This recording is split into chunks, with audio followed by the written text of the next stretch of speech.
요한계시록 14장 6절 말씀입니다. 요한계시록 14장 6절 말씀. 또 보니 다른 천사가 공중에 날아가는데 땅에 거주하는 자들 곧 모든 민족과 종족과 방언과 백성에게 전할 영원한 복음을 가졌더라. 그가 큰 음성으로 이르되 하나님을 두려워하며 그에게 영광을 돌리라. 이는 그의 심판의 시간이 이르렀음이니 하늘과 땅과 바다와 물들의 근원을 만드신 이를 경배하라 하더라. 아멘. 지난 시간까지 우리는 대치하고 있는 양대 세력의 모습을 같이 살펴보았습니다. 14만 4천이라고 하는 숫자, 그 앞에는 666이라고 하는 숫자. 하나는 짐승권세요, 하나는 어린 양의 군대라고 그렇게 말할 수가 있는 것이겠죠. 그럼 이제 그 양대 세력이 대치하고 있었을 때에 당연히 관심은 누가 승리할 것인 건가에 대한 내용으로 모아질 거예요. 누가 승리할 것 같아요? 그걸 물어보냐?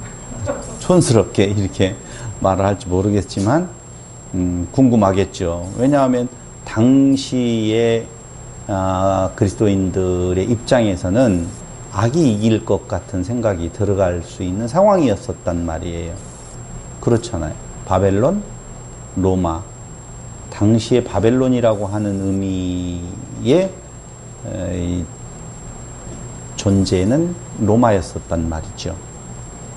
그들에게 있어서의 바벨론이라고 하는 것은 택한 백성들을 괴롭히는 존재의 통칭이에요. 당시의 성도들이 고난을 당할 때에 그 고난 당한 자, 다시 말씀드리면 짐승 권세의 앞잡이든지 짐승 권세로 보든지 간에 그 로마였었단 말이죠.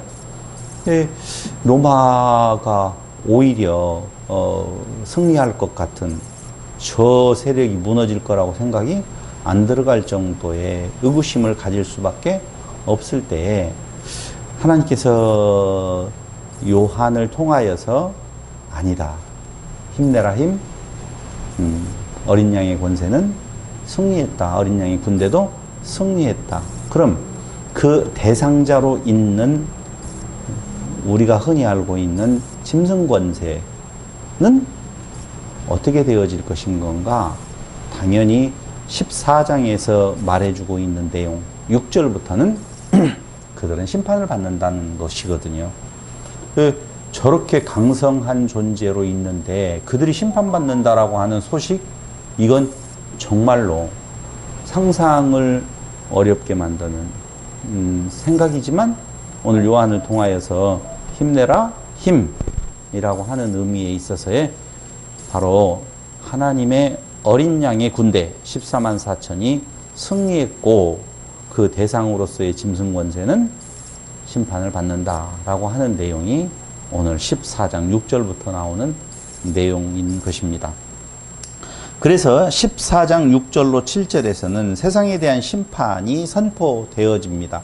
여기 우리가 잘 아셔야 될 것은 큰 구도에서 바라보지 아니하면 구절구절에서 나타나는 어떤 문제점 때문에 잘못 해석으로 갈 수도 있어요.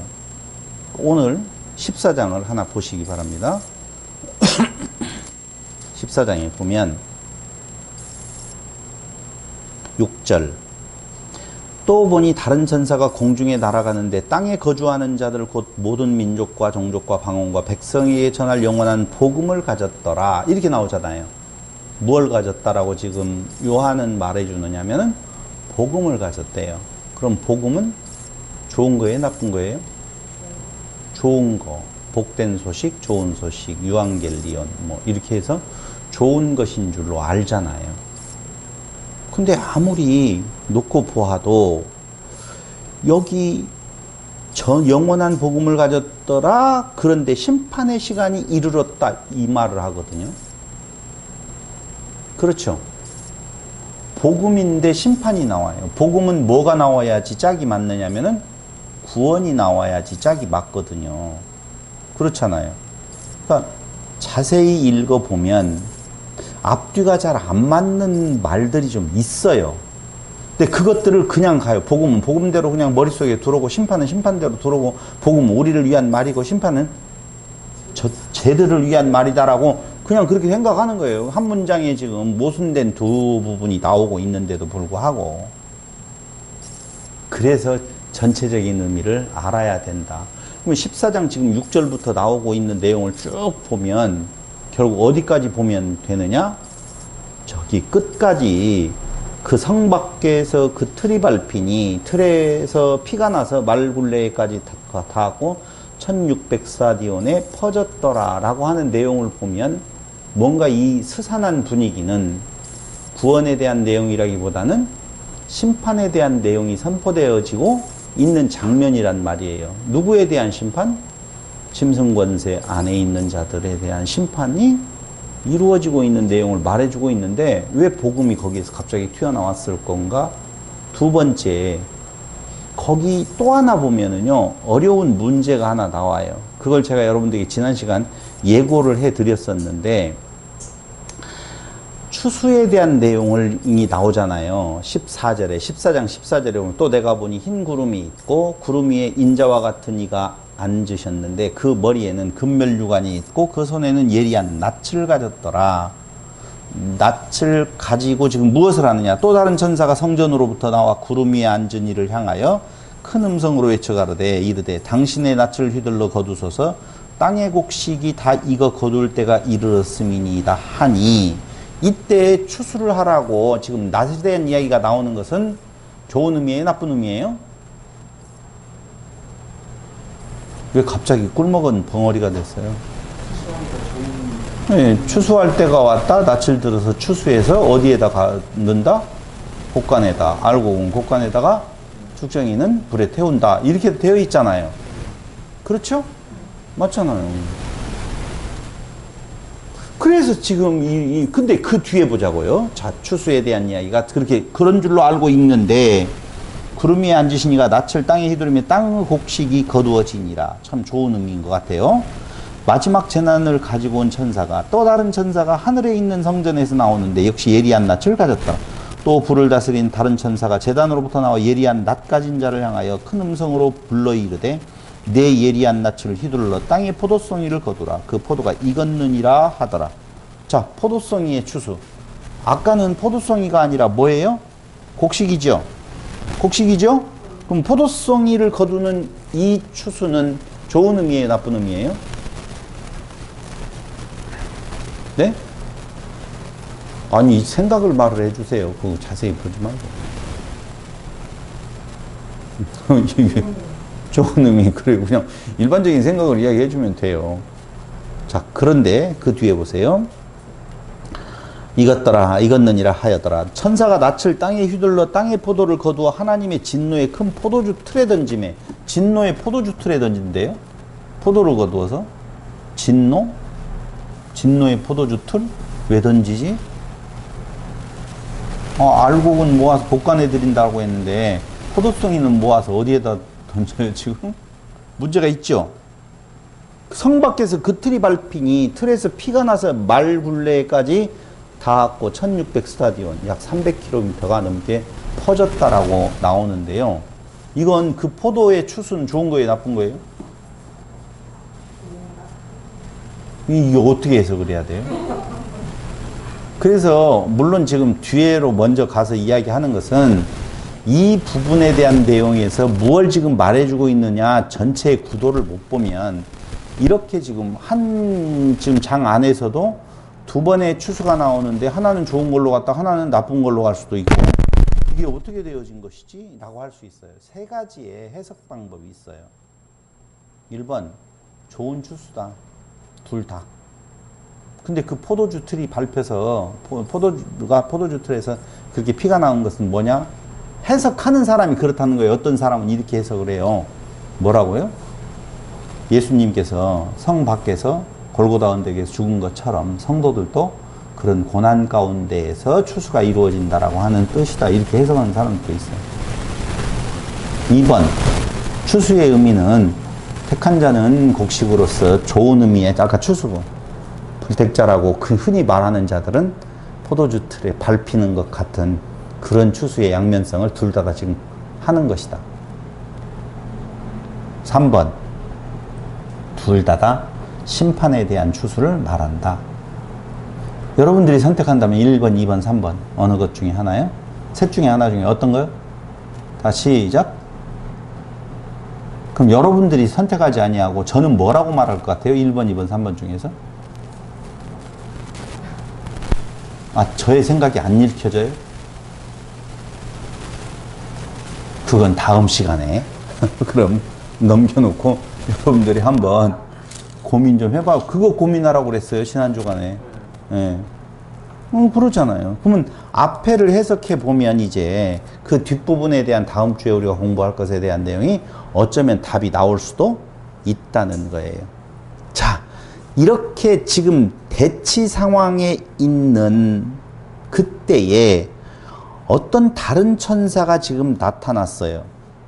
그런데 그 다른 천사라고 하는 천사가 나타나서 뭐라고 이야기를 하느냐면은 14장 6절 땅에 거주하는 자들 곧 모든 민족 땅에 거주하는 자들을 통칭해서 땅에 거주하는 자라고 하는 자들을 풀어서 말하는 것이 모든 민족, 종족, 방언, 백성 넷이 나오면 뭘 말한다?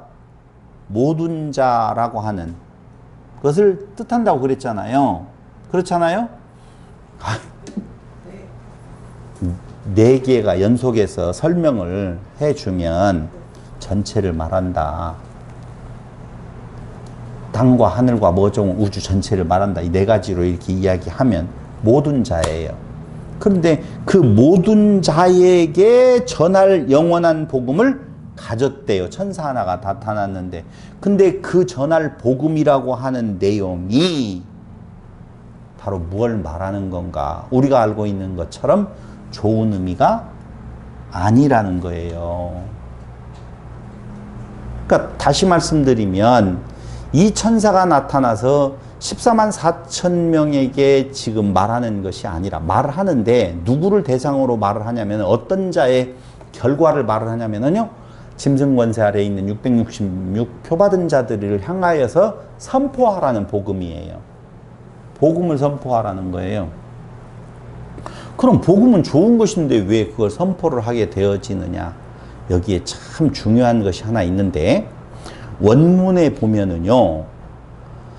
성경에 나와 있는 모든 그 복음이라고 하는 단어 앞에는 정관사가 붙어 있어요. 다시 설명을 드리면 우리가 복음을 은혜라고 이야기할 때 좋은 의미로서의 은혜의 복음을 말할 때에는 예외 없이 정관사가 붙어 있다는 거예요. 정관사가 그 은혜라고 말한단 말이에요. 정관사 그것을 딱 꼬집을 때 은혜를 말할 때는 그리스도의 은혜를 강조할 때에 꼭 뭐가 붙는다고요? 정관사가 붙는단 말이에요. 그런데 이 문장에서는 정관사가 없어요. 그냥 복음이라고만 되어 있어요. 자, 거기까지 이야기를 했어요. 말씀을 드렸죠. 그래서 그리스도의 은혜를 강조하는 예외 없이 정관사가 붙은 은혜하고 복음하고 여기에서 말해주고 있는 복음은 분명히 다르다. 이걸 우리가 아셔야 된다는 것이에요. 그러니까 계시록 5장 9절이나 7장 9절에 있는 구속받은 자로서에게 단한 은혜에는 뭐가 들어있어요? 복음에는 정관사가 붙어 있는데 요 14장 6절에서는 정관사가 없다 그 말입니다. 고린도 후서 2장 14절로 16절 고린도 후서 2장 14절로 16절 제가 한번 읽어보겠습니다. 14절로 16절 항상 우리를 그리스도 안에서 이기게 하시고 우리로 말미암아 각 처에서 그리스도를 아는 냄새를 나타내시는 하나님께 감사하노라. 우리는 구원받은 자들에게나 망하는 자들에게나 하나님 앞에서 그리스도의 향기니 그리스도의 향기라고 말을 하는데 그 향기가 망하는 자들에게도 향기고 또 구원받은 자들에게도 향기라 그렇게 말을 해요. 이 사람에게는 사망으로부터 사망에 이르는 냄새요. 저 사람에게는 생명으로부터 생명에 이르는 냄새라. 그러니까 생명으로부터 생명에 이르는 냄새가 바로 뭐예요? 복음이에요. 그런데 복음은 복음인데 사망으로부터 사망에 이르는 냄새의 복음도 있다는 거예요. 그러니까 그것이 그 은혜됨을 강조할 때는 그리스도의 은혜로서의 정관사가 붙고 정관사가 붙지 않았었을 때에는 사망으로부터 사망에 이르는 냄새가 되어진다. 이렇게 보시면 정확해요. 망하는 자들에게 선포되는 복음이 있다는 거예요. 그때는 정관사가 안 붙는다 그 말이에요. 그럼 보세요. 마태복음 24장 14절을 보세요. 마태복음 24장 14절.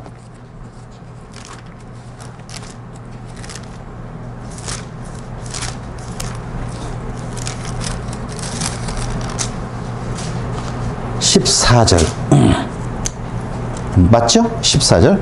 이 천국 복음이 모든 민족에게 증언되기 위하여 온 세상에 전파되리니 이제야 끝이 오리라. 자, 이 천국 무엇이요? 복음이 모든 민족에게 증언되기 위하여 온 세상에 전파된다라고 이야기할 때는 아까 구원받은 자에게 망하는 자에게 아니면 둘 다에게? 둘 다에게. 그래야지 맞아요. 그러니까 모든 민족에게라고 이야기하는 것을 우리는 한쪽으로만 생각을 했어요. 나라와 그 민족 거기에 다 증거가 된다. 이렇게만 생각을 했지만 아니요. 예수님께서 이미 말씀하시기를 믿는 자와 믿지 않는 자 우리가 흔히 말하는 의미로서의 개념으로서 모두에게 다 증거되어지는 복음이 있다는 거예요. 그럼 누구에게는? 망하는 자들에게는 망하는 냄새로 구원받은 자에게는 구원받은 향기로 그렇게 복음이 증거되어지고 있다는 거예요. 그런 어떤 의미로서의 개념으로 보면 여기 지금 다른 천사가 나타나서 모든 민족, 종족, 방언 백성에게 전할 영원한 복음을 가지고 있다라고 말하는 것은 누구에게 전할 건가? 버림받은 모든 자에게 증거되어질 무엇을? 하나님의 진노를 선포하는 지금 모습을 보여주고 있는 거예요. 그러니까 여기에서 나오는 복음은 구원받을 자들하고 상관이 있다 없다? 없다. 망하는 자들의 망함에 대한 이야기를 지금 하고 있다는 것입니다. 그러면서 하는 이야기가 뭐냐면은 천사가 뭐라고 말하느냐? 그 복음을 가진 천사가 그가 큰 음성으로 이르되 하나님을 두려워하며 라고 해요. 그럼 당시에 그 멸망받을 자들은 하나님을 두려워하지 않고 있다는 것이지요. 그래서 마태복음에 보면은요, 너희는 육을 멸하는 자를 두려워하지 말고 몸과 영혼을 동시에 멸하시는 하나님을 두려워하라 그 말이잖아요. 이게 두려워한다라고 이야기할 때에 택한 백성들, 구원받은 백성들이 경외하는 두려움도 있지만 심판받을 자들이 두려움으로 경외하는 부분도 있다는 것을 우리가 아셔야 돼요. 그게 두려워해야 될 내용이에요. 그렇다라고 보면 여기에서 지금 말해주고 있는 두려워하며 그에게 영광을 돌리라. 아니 생각을 해보세요. 멸망받을 자들이 지금 멸망이 선포되고 있는데 영광을 돌릴 수 있어요? 천사는 두 가지를 이야기해요. 하나님을 두려워하라. 두 번째로는 하나님께 영광을 돌리라. 왜냐하면 하나님의 심판의 시간이 이르렀다 그 말이죠.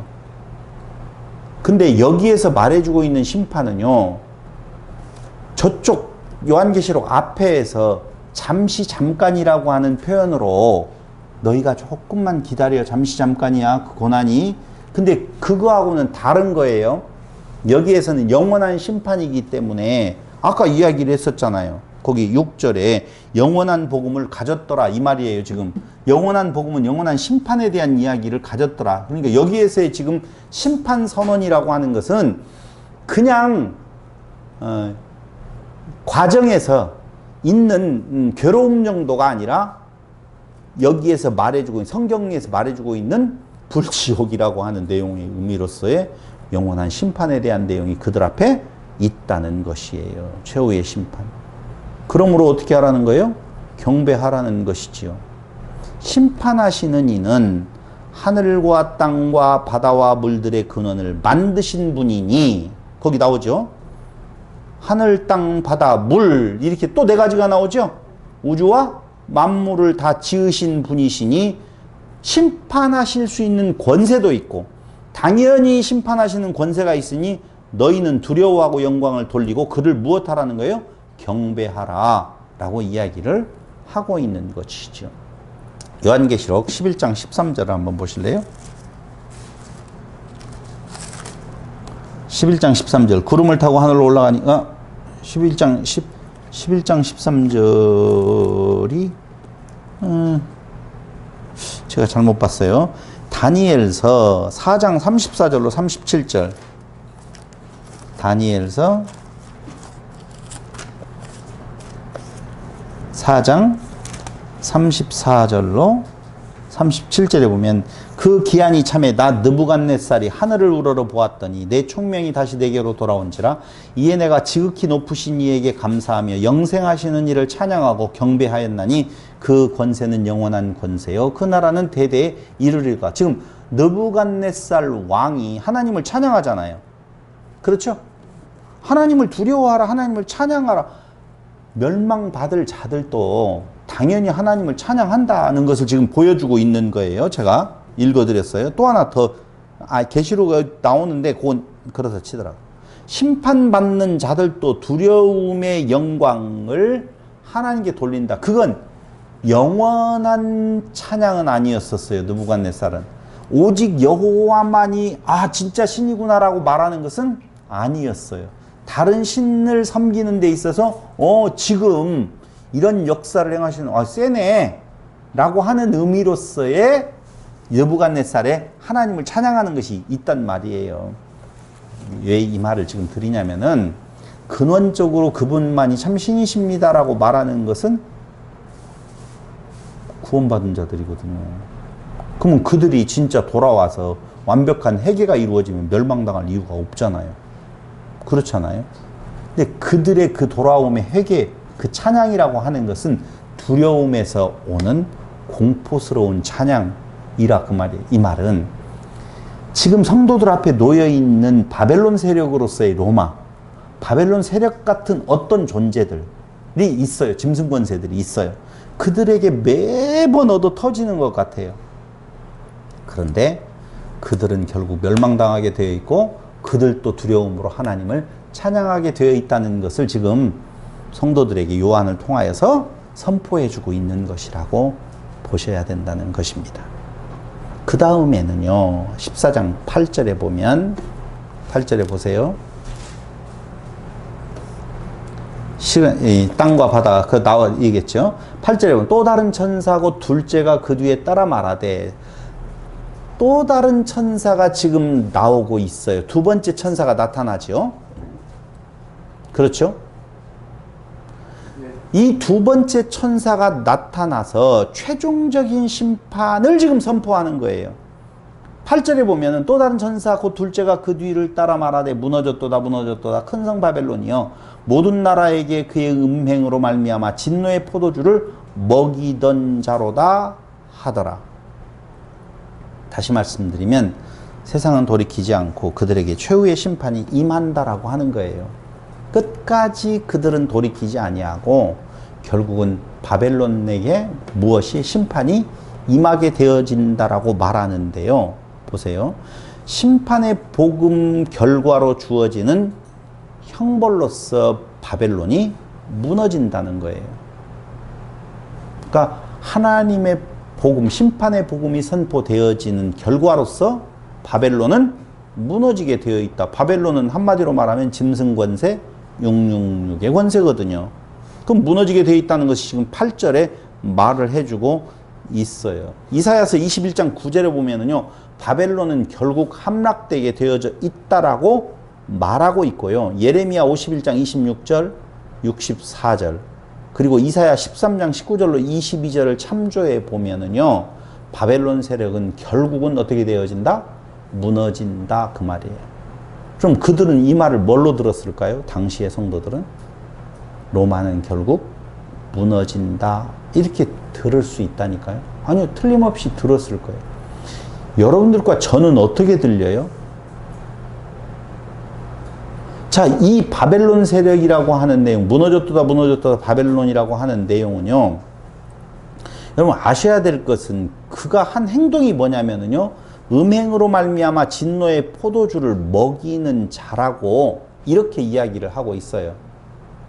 그럼 진노의 포도주를 먹이는 자의 음행으로, 자, 포도주는요 얼마나 달콤한지 목에서 살살살살 넘어가면은요 취한지도 모르게 그 단맛에 취해서 먹고 취해버려요, 거기에.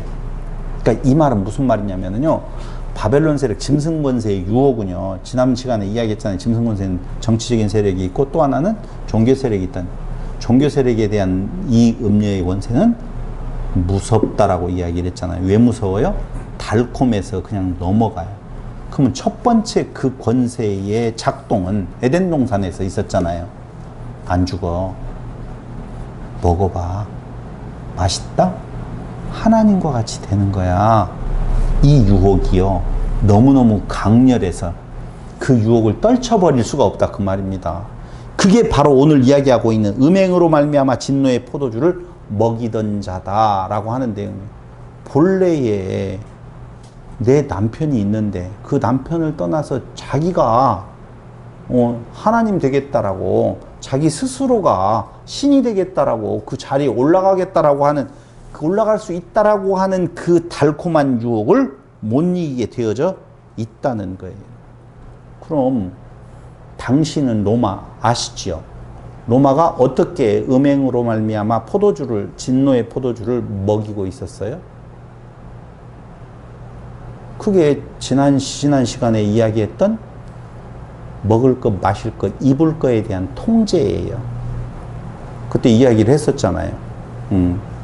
그걸로 인하여서 먹고 마시고 입을 것이 너무 달콤해서 그걸로 인한 피곤함이 없어요. 그것 우상숭배, 황제숭배 동의해주고 맞아 라고 하는 순간 삶이 편안해지거든요. 풍요로워지거든요. 근데 그걸 반대하고 나는 안 하겠다라고 하면은 힘들단 말이에요. 그럼 뭘 먹을까 마실까 입을까로 들어오는 달콤한 유혹이에요. 그게 뭐라고요? 진노의 포도주를 마시게 하는 거라니까요. 괜찮아, 그런 것 가지고 이건 다 그런 의미가 아니잖아. 조상숭배의 의미하고 우상숭배는 좀 다르잖아. 어떤 내용으로. 야, 착하게 사는 것이 뭐가 그렇게 나빠. 너가 사람은 죽어서, 아니 짐승은 죽어서 가져오려면 사람은 죽어서 이름을 남겨야 될 거 아니야. 뭔가 의미 있게 삶을 살아야 될 거 아니야. 이 말이 어찌 나쁘게 들리겠냐고요. 나쁘게 안 들린다니. 그러니까 우리에게 접근해 들어오는 음행으로 말미암은 진노의 포도주를 마시게 하는 것, 우리 안에 있다는 거예요. 다시 말씀드리면 이게 뭐냐면요, 복음을 제대로 듣지 못하게 한다, 그 말이에요. 하나님께서 먹지 마, 먹는 날엔 죽어, 그 말이 무뎌지게 만들어 버린다니까요. 무뎌지게. 우리에게는요, 야, 예수만 믿어갖고 되겠어. 믿는 거 좋아. 믿어야지. 그런데 우리도 뭔가를 해야 될 거 아니야. 구원은 믿음으로 받지만 그래도 성도로서의 행위가 있어야 될 거 아니야 라고 하는 것이 점진적으로 그리스도를 멀리 만들어가는 달콤한 포도주와 같은 모습을 드러낸다 라고 하는 거예요. 계시록 16장 19절 보세요. 큰 성이 세 갈래로 갈라지고 만국의 성들도 무너지니 큰 성 바벨론이 하나님 앞에 기억하신 바 되어 그의 맹렬한 진노의 포도주 잔을 받음에. 이제 뒤에 가서 나와요. 아까 여기에서 포도주를 먹이는, 진노의 포도주를 먹이는 자잖아요. 그러니 그거에 대한 반대의 개념으로서의 심판에 대한 내용이 그렇게 나오는 거예요. 이어져서 나오는 거예요. 그걸 좀만 기억을 하시고 18장 2절을 보세요. 힘찬 음성으로 외쳐 이르되 무너졌도다 무너졌도다 큰 성 바벨론이여 귀신의 처소와 각종 더러운 영이 모이는 곳과 각종 더럽고 가증한 새들이 모이는 곳이 되었다. 무너졌도다. 뭐가 무너진다고요? 바벨론 세력. 그렇게 복음을 듣지 못하도록 만드는 진노의 포도주를 먹이는 자들이 어떻게 해요? 무너지게 돼 있다는 거예요. 근데 한번 보세요. 지금 16장 19절에서 18장 2절에서도 바벨론이 무너진다고 말을 했죠. 저를 보시고요. 여기 딴 생각하시면 안 돼요. 같이 따라와야 돼요. 이미 14장에서 무너졌도다 바벨론 이야기 했잖아요. 무너진 바벨론이 언제 일어나서 16장과 18장에 가서 또 무너져요?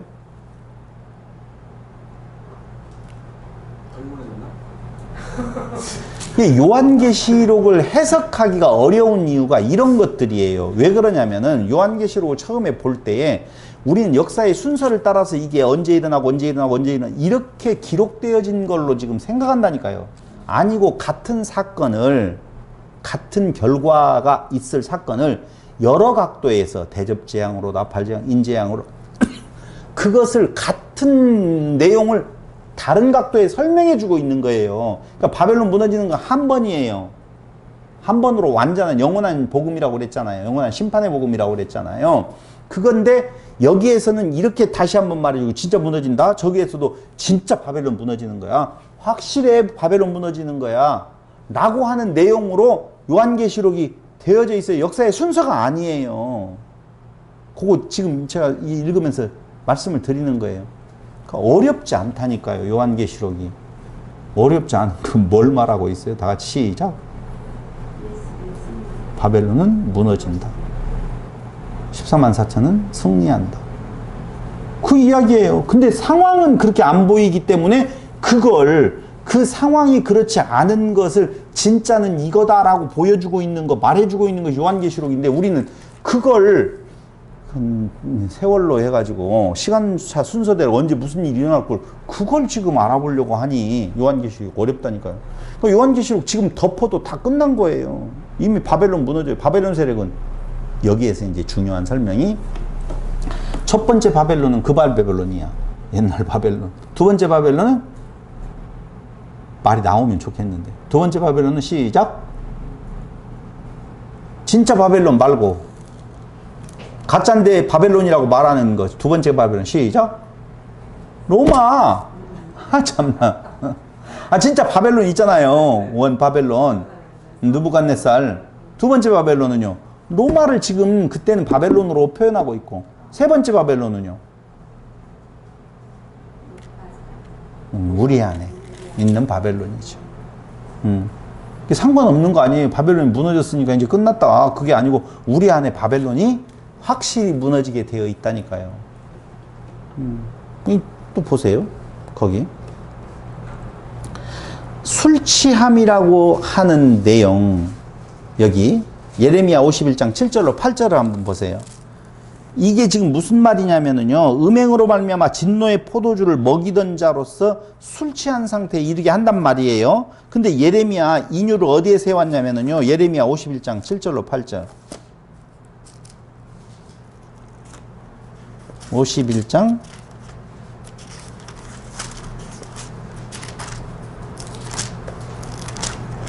7절을 보면 바벨론은 여호와의 손에 잡혀 있어 온 세계가 취하게 하는 금잔이라. 여호와의 손에 잡혀 있는데 온 세계가 취하게 하는 금잔이라. 뭇 민족이 그 포도주를 마심으로 미쳤도다. 이렇게 나오잖아요. 그렇죠? 그런데 이 내용을 원문에 있는 내용으로 잘 보면은요. 그와 음행 관계를 갖는 정열을 일으키는 포도주라고 되어 있어요. 거기 문민족이 그 포도주를 마심으로 미쳤도다 이렇게 나오잖아요. 온 세계가 취하게 하는 금잔이라 문민족이 그 포도주를 마심으로 미쳤도다. 그렇게 말하잖아요. 바벨론 이야기를 할 때. 이게 무슨 말이냐면요. 음행으로 말미암아 진노의 포도주를 먹이게 되어져서 그 포도주를 먹게 되어지면 그와 음행관계를 갖는 정열을 불러일으키는 그 포도주로 말미암아서 미쳐버리는 거죠. 세상 돌아가는 것이 짝해서요 못 나온다니까요. 아무도 이길 수가 없어요. 그럼 그 정열을 불러일으키는 포도주라고 할 때 그 정열은 뭐예요? 이 포도주를 마시게 되어지면, 그와 음행관계를 갖게 되어지면 이 말이에요. 뭐가 나온다고요? 정열이 나와요. 아시잖아요. 포도주 안 먹어봤어요? 소주 먹어봤구나. 술을 먹게 되어지면 정열이 나온다니까요. 그 정열이 나올 때 세상에 자기밖에 없는 것 같이, 모두 다 내 발 아래 있는 것 같이 그 정열이 내가 하나님이다, 내가 주인공이다, 나다라고 하는 모습을 나타내게 만든다 그 말이에요. 그래서 끊임없이 바벨론 세력, 짐승 권세는 성도들 안에서 역사를 어떻게 하느냐? 너야. 너 없으면 세상도 없는 거잖아. 네가 하나님이다. 너를 중심으로 세상은 돌아가는 거야. 너라고 하는 부분들에 미쳐버려요. 정열을 불러일으키는 포도주라 그 말이에요. 그럼 음행관계를 갖는 정열이라고 할 때 그 음행관계는 한마디로 말하면 우상숭배요. 우상숭배는 늘 이야기했어요. 다른 우상이 대상으로 있는 것이 아니라 자기가 투영되어져 있다고 말씀을 드렸잖아요. 자기 숭배라고 수도 없이 말씀을 드렸습니다. 그러면 이 우상숭배, 자기숭배, 요한계시록 2장 14절, 20절, 9장 21절, 17장 2절에 보면 그 우상숭배에 대한 내용이 나오는데요. 자기숭배의 우상숭배를 하는 자들은 물질적으로 안정을 갖게 되어져 있다는 거예요. 그게 요한계시록이 지금 말하는 거예요. 그러니까 로마가 지금 어떻게 알아?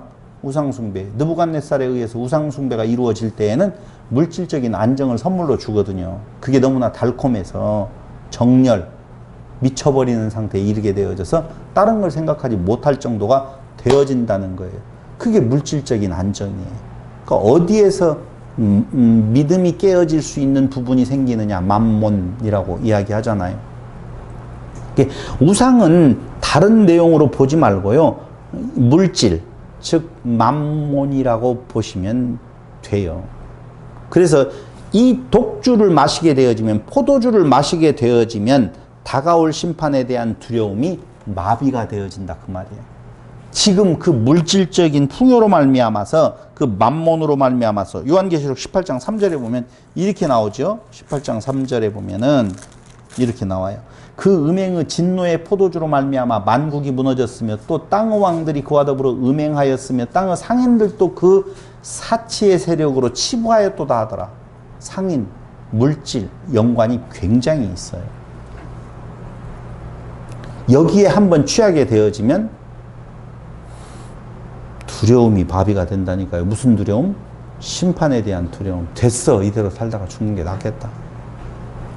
우리가 흔히 그러잖아요. 물질이 너무 피곤하고 힘들고 그러잖아요. 그럴 때는 타협하고 싶잖아요. 뭔가 악마하고 손도 잡고 싶고.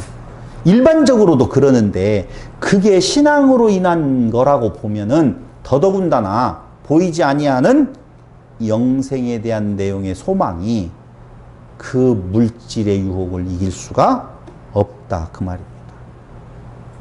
호세아 4장 11절로 12절에 보면은요, 정확하게 심판에 대한 내용이 나오게 되어지는데 그 심판의 대상이 누구냐면은요, 신실하지 못한 이스라엘이에요.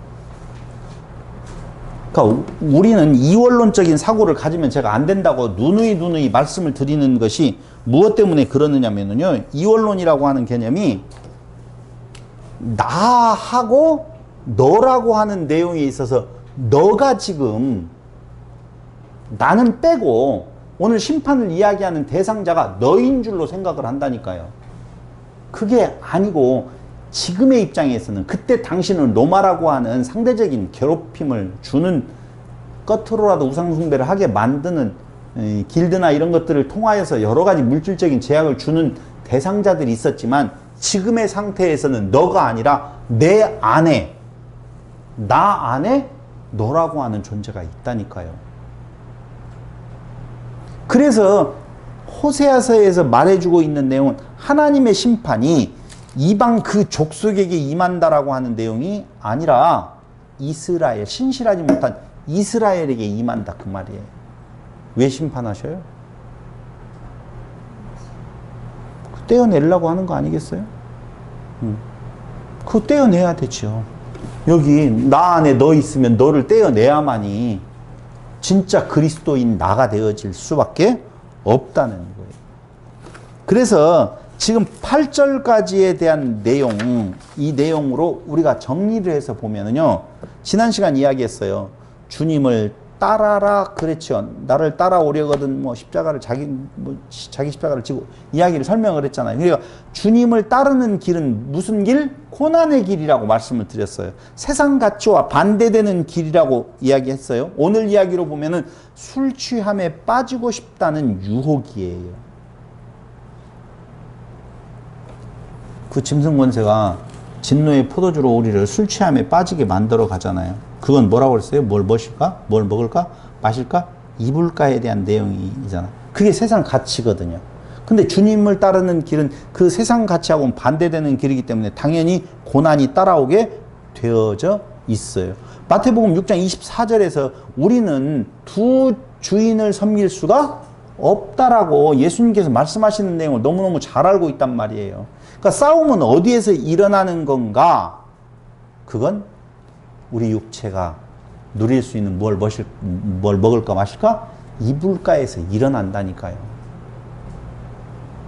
원수가 우리에게 빼앗아갈 수 있는 것은 보이는 거예요. 외적으로. 아까 이야기했죠? 그게 뭐예요? 먹을까 마실까 이불가를 다른 말로 이야기하면 재물, 건강, 명예 다 그런 내용이거든요. 굳이 설명을 해줘요? 이불가가 어떻게 명예에 해당되냐고? 어떤 옷을 입느냐에 따라. 그런 거 다 마찬가지 똑같은 이야기예요. 그러니까 원수된 짐승 권세가 우리에게서 빼앗아갈 수 있는 것은 내 눈에 보이는 것들이거든요. 근데 그 반대편에 있어서 그리스도 안에서 얻을 수 있는 것은 뭐예요? 안 보여. 내적인 거예요. 외적인 것이 아니라. 빼앗아갈 수 있는 뺏길 것 같은 것은 외적인 건데 우리가 얻을 수 있는 것은 내적인 것으로서 보이지가 않아요. 한마디로 말하면 뭐예요? 영생이라고 말하고 영생에 같이 따라붙는 단어는 안식, 감사 이런 것들이거든요. 근데 그 안식 이런 거, 영생 이런 것은 과소평가되어지고 가치를 느끼지 못한다니까요. 데살로니가전서 5장 18절 보셔요.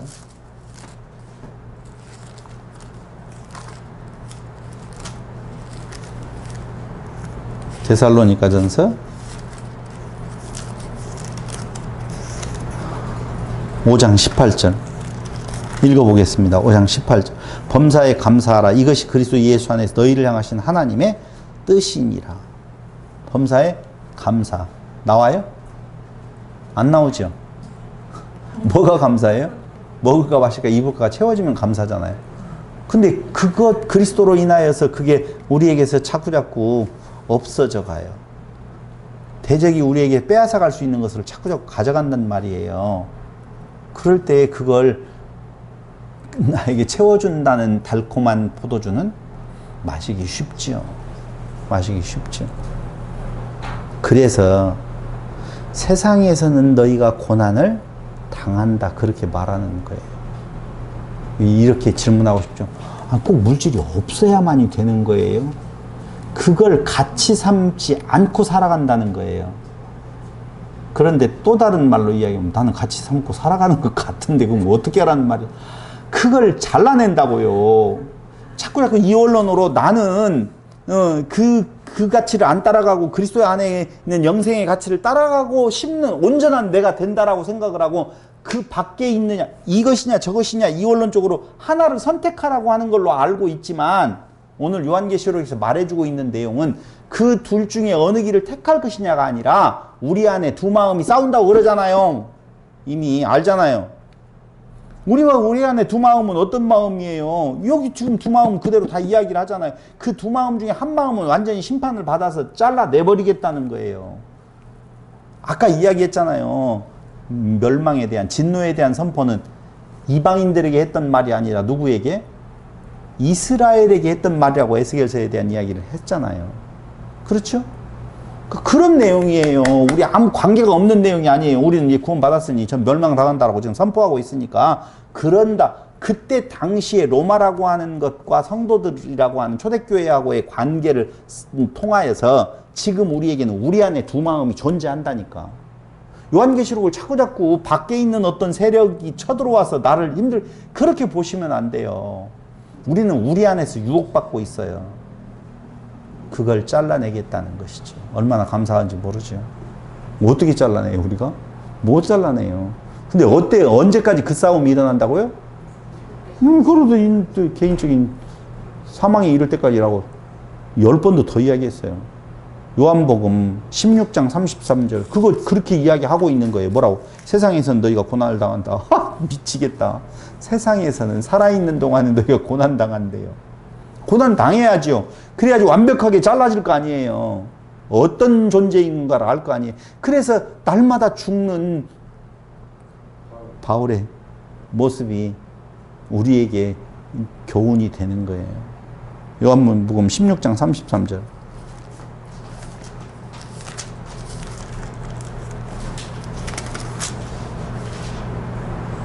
이것을 너희에게 이르는 것은 너희로 내 안에서 평안을 누리게 하려 함이라. 세상에서는 너희가 환난을 당하나 이렇게 나와요. 담대하라 내가 세상을 이기었노라. 예수님께 세상을 이기셨대요. 어떻게 이기셨죠? 죽음으로 이겼죠. 어떻게 이겼어요? 그 좋은 것들을 다 주겠다라고 하는 사단의 유혹을 물리치고 오히려 십자가의 길을 가서 이기셨다고 말하잖아요. 그럼 예수님이 이기셨으니까 우리는 띵까띵까하고 살겠다라고 이렇게 착각을 한다니까. 이게 세상에선 너희가 뭘 고난을 당한다. 오늘 요한복음에서 이야기하는 것처럼 우리의 삶이 그리스도 안에서의 삶이라고 보면 당연히 고난당하는 삶이에요. 무엇 때문에? 내 안에 그 만몬이라고 하는 내가 신이 되고자 하는 마음의 두 마음 때문에 계속적으로 싸우는 싸움을 가는 거예요. 그게 얼마나 처절했으면 날마다 죽는다라고 그렇게 고백을 하겠어요. 데살로니가 후서 1장 1절로 12절. 데살로니가 후서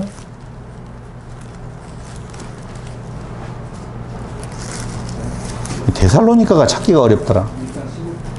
읽어보세요, 누가. 1장 1절로 12절인데요. 너무 기니까 제가 읽어드릴게요. 3절부터 읽어보겠습니다.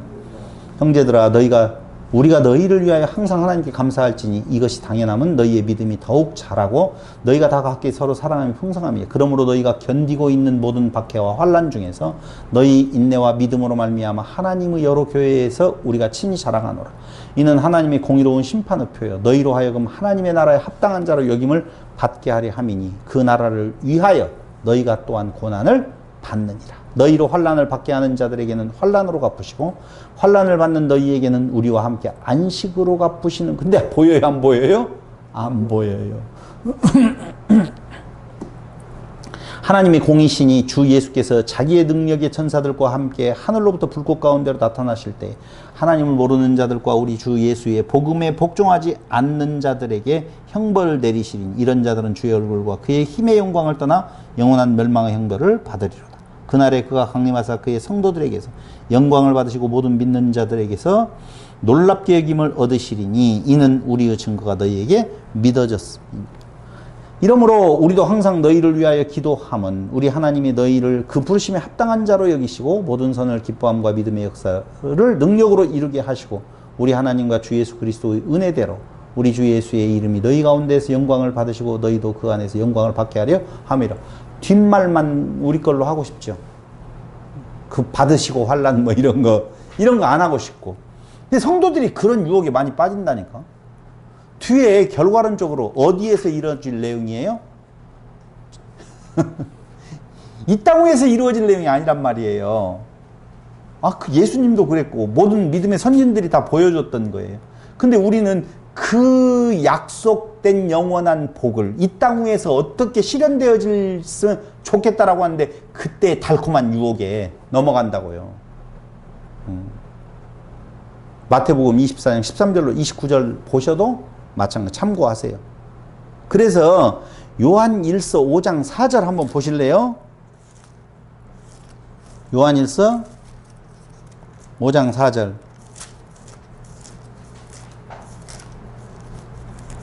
오장 4절에 제가 읽어볼게요. 뭐라고 되어 있냐면요. 5장 4절. 무릇 하나님께로부터 난 자마다 세상을 이기느니라. 세상을 이기는 승리는 이것이니 우리의 뭐라고? 믿음이니라 그랬어요. 이긴대요. 이겼으면 좀 잘 살고 싶잖아요. 왕으로. 아니라는 거예요. 그래서 인내하라라고 오늘 요한계시록 14장에서 이야기를 할 때 그 인내가 바로 믿음이라고 보시면 되는 겁니다. 세상을 이기는 승리는 믿음이요. 사람의 힘으로 아니면 사람의 능으로 되지 아니하다라고 하는 거예요. 왜냐하면은요. 이사야 29장 9절로 14절 보세요. 이사야 29장. 우린 여기에서 큰 답을 하나 찾게 되어지는데요. 29장 9절로 14절. 너희는 놀라고 놀라라. 놀라래요. 뭘 놀라야 되는지 보세요. 너희는 맹인이 되고 맹인이 되라. 그들의 취함이 포도주로 말미암음이 아니며 라고 나오잖아요. 아까 포도주로 취하게 한다고 그랬잖아요. 근데 그들의 취함이 포도주로 취함이 아니고 그들의 비틀거림이 독주로 말미암음이 아니니라. 그럼 뭘로 그랬나? 대저 여호와께서 깊이 잠들게 하는 영을 너희에게 부어주사 너희의 눈을 감기셨음이니 그가 선지자들과 너희의 지도자인 선견자들을 덮으셨습니다. 누가 그렇게 하셨대요? 그러므로 모든 계시가 너희에게는 봉안책의 말처럼 되었으니 그것을 글 아는 자에게 주며 이르기를 그대에게 청하노니 이를 읽으라 하면 그가 대답하기를 그것이 봉해졌으니 나는 못 읽겠노라 할 것이요. 또 그 책을 글 모르는 자에게 주며 이르기를 그대에게 청하노니 이를 읽으라 하면 그가 대답하기를 나는 글을 모른다 할 것이니라. 주께서 이르시되 이 백성이 입술로는 나를 가까이 하며 입술로는 나를 공경하나 그들의 마음은 내게서 멀리 떠난다니 그들이 나를 경외하면 사람의 계명으로 가르침을 받을 뿐이라. 그러므로 내가 이 백성 중에 기이한 일 곧 기이하고 가장 기이한 일을 다시 행하리니 그들 중에서 지혜자의 지혜가 없어지고 명철자의 총명이 가려지리라. 여러분 이걸 읽으면서 무슨 생각이 들어가요? 계명을 사람의 계명으로 받는다 그 말이에요. 그것을 하나님이 그렇게 하신다 그 말입니다. 왜? 그래요. 너 네 모습 잘 봐라 그 말이에요. 포도주에 취하게 하신다니까요. 정확하게 말을 하면 선악지식나무를 따먹게 만든다니까요. 이유는요. 그게 하나님 사랑의 방법이거든요. 그렇게 안 하시면 안 돼요. 네가 뉘기에 힘문하느냐. 제가 일하는 것입니다. 그럼요. 그래서 우리 안에서 그러한 모습, 능력이 없어요. 없는데 사람의 힘도 없고 능으로도 되지 아니에요. 세상을 이기는 승리는 뭐밖에 없다고요? 믿음밖에 없다라고 분명히 알게 한다 그 말입니다. 취하게 하는 거 포도주가 아니고 여호와께서 취하게 하셔서 거기 그 취함에서의 우리를 완벽하게 잘라내고 하나님의 자녀로 되게 만드는 것은 뭐밖에 없어요? 은혜? 그 은혜가 어디로 가요? 믿음? 믿음은 누구에게 소유권이 있다고요? 그리스도에게 있다고 말씀을 드렸잖아요. 로마서 8장 37절로 39절을 한번 더 보겠습니다. 로마서 8장 37절. 그러나 이 모든 일에 우리를 사랑하시는 이로 말미암아 우리가 넉넉히 이기느니라. 내가 확신하노니 사망이나 생명이나 천사들이나 권세자들이나 현재일이나 장래일이나 능력이나 높음이나 깊음이나 다른 어떤 피조물이라도 우리를 우리 주 그리스도 예수 안에 있는 하나님의 사랑에서 끊을 수 없으리. 이 사랑 받고 싶으세요? 내가 하나님을 찾아가는 사랑을 한번 보여드리고 싶으세요? 없어요.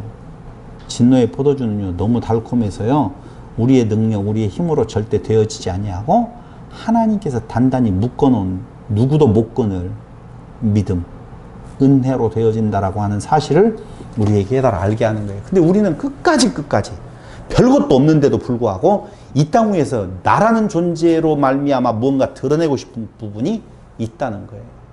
여러분 있어요. 그러면서 14장 9절에 이제 세 번째 천사가 나타나서 역시 심판을 선포해요. 계속 심판 선포해요. 심판이 계속 되어지니 어떻게 하라는 거예요? 힘내라, 인내하라는 거예요. 성도들아, 너희 대적은 심판, 첫 번째 천사도, 두 번째 천사도, 세 번째 천사도 분명히 심판을 선포하잖아요. 그러니 무엇하라? 너희에게 인내하라. 그 말이에요. 인내할 수 있겠죠?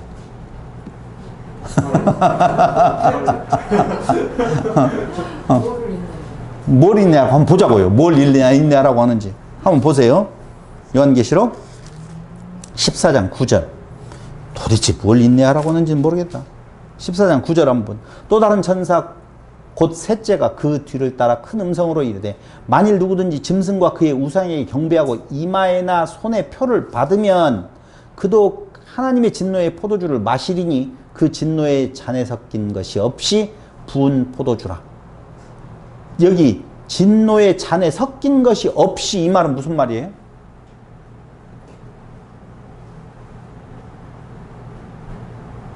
이 말은 어려운 말 아니에요. 시간 안 잡아먹을게요. 이건 뭔 말이냐? 물도 안 섞었다. 그냥 원액이다. 그 말이에요. 아무거 섞지 아니하고 그냥 센 것이다. 그 말이에요. 한마디로 말을 하면. 됐어요? 거기 진노의 잔에 섞인 것이 없이 부은 포도주라. 거룩한 천사들 앞과 어린 양 앞에서 불과 유황으로 고난을 받는다. 자, 봐봐요. 포도주로 유혹했으니 여기 진노의 포도주로 너를 멸하겠다. 그 말이잖아요. 섞인 것이 없이. 네가 포도주로 그랬다고?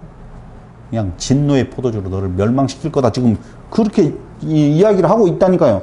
그러니까 이 말은요. 짐승을 경배하면, 이건 짐승을 경배한다는 것이 한 번에 끝나는 것이 아니라 지속적인 거예요. 계속적으로 짐승 경배, 자기 우상 숭배, 자기 숭배예요. 지속적으로 포도주를 마시게 되어지면 10절 하나님의 진노의 포도주를 마시게 된다. 섞인 것이 없는 진한 원액으로서의 진노를 받게 되어진다 라고 하면서 불과 유황으로 고난을 받는 것이라고 설명을 하잖아요. 여러분, 여기 불이라고 하는 것이 나오면은요, 요한계시록에서 불은 심판을 비유하는 거예요. 그냥 심판이라는 의미지 어떤 불인지, 가스불이에요, 석유불이에요, 장작불이에요, 그런 불을 말하는 거 아니고, 요한계시록에서 불이 나오면은 심판, 그 다음에 유황은 극한의 고통, 이렇게 보시면 돼요. 고난을 받는다. 그러면 이 고난은 뭐예요? 영적인 고난이요? 고통이요? 심리적인 고통이요? 심리적인 고난이라 그 말, 고통이라 그 말이에요. 받아야 안 받아요? 그래서 날마다 죽노라 했다고요. 여러분, 이걸 다른 대상이 또 있어가지고 또 금방 그거 갔다 왔죠. 다른 대상이 있어가지고 그놈들 다 심판받는다 이렇게 생각을 지금 했잖아요. 그쪽으로 가지 말라니까요. 관심은 성도에게 있지 이방인에게 있는 거 아니에요. 우리에게 있단 말이에요. 그러니까 너희 안에 지금 다른 육체의 소욕이 있어서 그쪽으로 지금 가고 있다라고 하면 분명히 심판을 받는다. 불과 유황. 어떻게? 극심한 고통. 그래서 날마다 죽노라. 그렇게 고백을 하는 거라니까요. 그러니까 전혀 다른 해석이에요, 지금. 밖에 있는 어느 대적이 그런 거 생각하지 마세요, 제발이지. 누가 있어서 우리를 괴롭힐 거예요. 내가 있어서 내 안에서 나를 괴롭게 만들지요. 14장 8절에 진노의 포도주는 약하여서 독한 줄 모르고 취하게 되어졌다라고 보면, 취하게 만들었다라고 보면 이제는 물도 섞이지 아니하는 그 진한 진노를 내리겠다 그 말이죠. 슬슬슬슬 취하는데 어떻게 해요? 진노는 아프게 오죠. 11절에 보면 거기 14장 9절 봤죠? 11절 지금까지 이야기했어요. 11절 그 고난의 연기가 세세토록 올라가리로다. 짐승과 그의 우상에게 경배하고 그의 이름표를 받는 자는 누구든지 밤낮 쉼을 얻지 못하리라 하더라. 이렇게 나오잖아요. 그럼 그 고난이 뭐라고 말을 하고 있어요? 안식이 없다, 쉼이 없다. 우리는 고난을 뭘로 생각을 하냐면요, 고난, 지금 대적들이 받는 고난을 절멸, 완전히 멸망당하는 걸로 생각할 수 있는데, 이때의 고난은 성경에서 말하는 건 뭐가 없다? 쉼, 안식이 없다는 거예요. 이게 고난인 거예요, 여러분. 그러니까 사단은요, 우리에게 안식을 방해하려고 해요. 그래서 자꾸자꾸 끝까지 너를 찾아가라고 이야기를 하거든요. 내가 비워질 때 안식이거든요. 근데 그걸 우리가 성취할 수 없으니 하나님께서는 그걸 심판하셔요. 그래서 고난. 성도에게는 14장 13절을 보세요. 거꾸로 14장 13절에 뭐가 나와요? 또 내가 들으니 하늘에서 음성이 나서 이르되 기록하라. 지금 이후로 주 안에서 죽는 자들은 복이 있도다 하심에 성령이 이르시되 그러하다. 그 복이 뭐예요? 그들이 수고를 그치고 쉬리니 이는 그들의 행한 일이 따름이라 하시더라. 성도에게는 뭐가 있고? 쉼이 있고. 대적에게는 뭐가 있어요? 하나님의 심판이 있어요. 그럼 우리 안에 쉼은 어떻게 온다고요? 심판을 통해서 온다 그 말이에요. 그래서 제가 누누이 이야기하잖아요. 바울이 날마다 죽노라 할 때 그 마음에 뭐가 찾아온다? 안식, 평강이 찾아온다라고 하는 것을 말씀을 몇 번 지금 드렸던 거예요. 그러면서 12절에 짐승권세는 심판을 받게 되어지고 안식이 없고 성도에게는 영원한 상, 안식이 주어져 있으니 그것이 14장 몇 절이라고 써요? 13절이라고 했어요. 그리스도로 인하여 받는 현재의 고난을 어떻게 하라? 견뎌라, 인내하라. 그런 거기 그 말이에요. 그 권면을 지금 해주고 있는 거예요. 인내의 동기를 부여해 주고 있는 내용을 우리는 알 수가 있는 것입니다. 그러니까 어떻게 하라는 거예요? 인내하라. 그 말이지요. 13절부터는 다음 시간에 이어서 마지막 절까지 같이 공부하기로 하고 여기까지 오늘은 마치겠습니다. 기도드리겠습니다. 고마우신 아버지 하나님, 오늘 또 우리에게 시간 허락하여 주시고 요한계시록을 통하여서 하나님의 사랑을 다시 한번 확인하고 또 깨닫습니다. 우리 안에 끝없이 밀려오는 유혹, 노파지라고 하는 그 짐승권세의 유혹을 우리 힘으로 물리칠 수 없음을 고백하오니 그때마다 하나님께서 심판하셔서 우리로 안식에 거할 수 있는 놀라운 은혜를 약속하신 대로 베풀어 주시기를 예수님의 이름으로 기도드립니다. 아멘.